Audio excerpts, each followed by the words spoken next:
ప్రభునామానికి మహిమ కలుగునుగా. అందరికీ నా హృదయపూర్వక వందనాలండి. బాగున్నారు కదా మీ అందరూ? ఉదయమే లేచి ప్రార్థన చేస్తూ ఉన్నారా? వాక్యం ధ్యానిస్తూ ఉన్నారా? మీ కుటుంబం కోసం, మీరున్న స్థలంలో మీరున్న ఆ ప్రాంత వాసులందరి కోసం ప్రతిరోజు ప్రార్థించి వారు కూడా దేవుని తెలుసుకోవచ్చు. నీ ప్రార్థన ద్వారా వారి కట్లు కూడా, వారి బంధకాలు కూడా దేవుడు తెంచేసి వారికి కూడా రక్షణ ఆనందం కలిగిస్తాడు నీ ప్రార్థన ద్వారా. ఒక మాట మీకు జ్ఞాపకం చేస్తాను. మార్కు సువార్త 4వ అధ్యాయం 40వ వచనం. అప్పుడు ఆయన, మీరెందుకు భయపడుచున్నారు? మీరింకనూ నమ్మిక లేక ఉన్నారా? దేవునికి స్తోత్రం కలుగును గాక. చూడండి, యేసుక్రీస్తు నమ్మిన తర్వాత నీ ప్రయాణంలో యేసయ్య ఉన్నాడని నువ్వు గుర్తించాలి. చాలామంది గుర్తించరండి. నా ప్రక్కన ప్రభు యేసుక్రీస్తు ఉన్నాడు, ఆయన మాతో నిలిచి ఉన్నాడు, మాతో ప్రయాణం చేస్తున్నాడు అన్న సంగతి చాలామంది క్రైస్తవులు గుర్తించట్లా. యేసయ్య చెప్పిన మాట ఏంటంటే, సదాకాలం మీతో ఉన్నాను. కానీ మాట ఎవరు కూడా అంతగా తీసుకోరు. వాళ్ళంతకు వాళ్ళ ఇష్టానుసారంగా వెళ్తూ ఉంటారు. కానీ ప్రభు అంటున్నాడు, నేను మీతోనే ఉన్నాను. కానీ చాలామంది గ్రహించరండి. ఒకసారి యేసయ్య తన శిష్యులు ప్రయాణం చేస్తూ ఉంటారు ఆ సముద్రంలో. కానీ అలల చేత, భయంకరమైన అలల చేత వాళ్ళు కొట్టబడుతూ ఆ అలలకు భయపడి వాళ్ళు కేకలేశారని రాయబడు. ఎందుకు కేకలేశారు? భయపడి. వాళ్ళు మునిగిపోతామేమో, ఈ సముద్రంలో చనిపోతామేమో, ఈ సముద్రంలోంచి ఇక మేము బయట పడమేమో అన్న భయం కలిగి యేసుక్రీస్తు ప్రభు తనతో ఉన్నాడన్న సంగతి వాళ్ళు మర్చిపోయారు. అంతవరకు ఆయన చేసినవన్నీ చూశారు.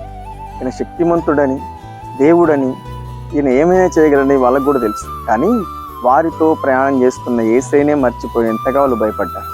ఇప్పుడు చాలా విషయాల్లో మనం కూడా కంగారు పడతాం కదా, మనం కూడా కలవరపడతాం కదా. ఆ కలవరం యేసయ్య నీతో ఉన్నాడన్న సంగతి మరిపింపజేస్తుంది. ఆయన అంటున్నాడు, లేచి ఆ గాలిని, ఆ అలలను గద్దించి అంటున్నాడు, మీరు ఇంకా నమ్మిక లేక ఉన్నారా? విశ్వాసంలో ఎప్పుడైతే నువ్వు సన్నగిలుతావో యేసయ్యను పూర్తిగా మర్చిపోతావు.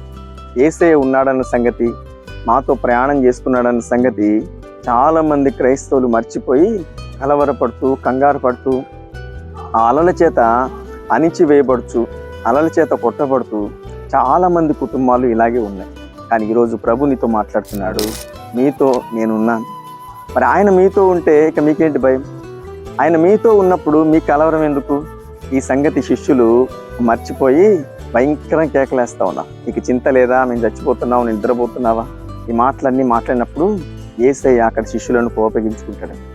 ఈరోజు విశ్వాసం మీలో లేకపోతే, విశ్వాసం మనలో సనగిలితే ప్రభు మీ మీద కూడా, మన మీద కూడా కోపపడతాడు, అరుస్తాడు. ఎందుకంటే ఇంతవరకు నా నామంలో ప్రార్థించారు, ఇంతవరకు నా నామంలో మీరు ఆరాధించారు, ఇంతవరకు నేను మీతోనే ప్రయాణం చేస్తున్నారు, ఇంకా నమ్మిక లేదా? ఈరోజు ప్రభు అంటున్నాడు, నమ్మిక ఉంచు. నీ అలలన్నీ అణిచేసే దేవుడు, నీ సమస్యలన్నీ కొట్టేసే దేవుడు, నీ భారం అంతా తీసేసే దేవుడు, నీ మీద ఉన్న శాపమును దీవెనగా చేసే దేవుడు నీతోనే ఉన్నాడు, నీతోనే ప్రయాణం చేస్తున్నాడు. ఇవి గనక నువ్వు గమనిస్తే, గ్రహిస్తే ఏ విషయంలో భయపడు. అలలే కాదు, ఏమొచ్చినా కూడా నా ప్రక్కన నా ప్రభు ఉన్నాడు, నేనెందుకు భయపడతాను అన్న ధైర్యంతో ముందుకే కొనసాగించబడతావు. ఈరోజు ధైర్యంగా ఉండు. ప్రభు నీతో ఉన్నాడు. నీ కుటుంబాన్ని అంతా కాపాడేది ఆయన. ప్రభు ఈ వాక్య ప్రకారంగా మనం నడిపించి జీవించునుగా. ఆమేన్. ఇందరి కోసం చిన్న ప్రార్థన చేస్తాం. మహోన్నతుడా, నీకు స్తోత్రం. ఈ మాటలు ఉంటున్న ప్రతి బిడ్డలు కలవరం తొలగించు, విశ్వాసంలో వృద్ధి పొందించు. శిష్యులతో ప్రభు ఉన్నా కూడా అక్కడ శిష్యులు మర్చిపోయినట్టు మేము ఎప్పుడూ నిన్ను మర్చిపోన్నాయి. నువ్వు మాతో ఉన్న గ్రహింపు ప్రతి బిడ్డలకు దయచేయము. ప్రతి బిడ్డలు ఈ వాక్య ప్రకారంగా విశ్వాసంలో వృద్ధి పొందించమని యేసు నామములో ప్రార్థిస్తున్నాం పరమ తండ్రి. ఆమేన్. వీడియో చూసిన ప్రతి ఒక్కరిని ప్రభు దీవించి ఆశీర్వదించి అన్ని విషయాల్లో ఆయన యందు విశ్వాసంలో వృద్ధి పొందించును గాక.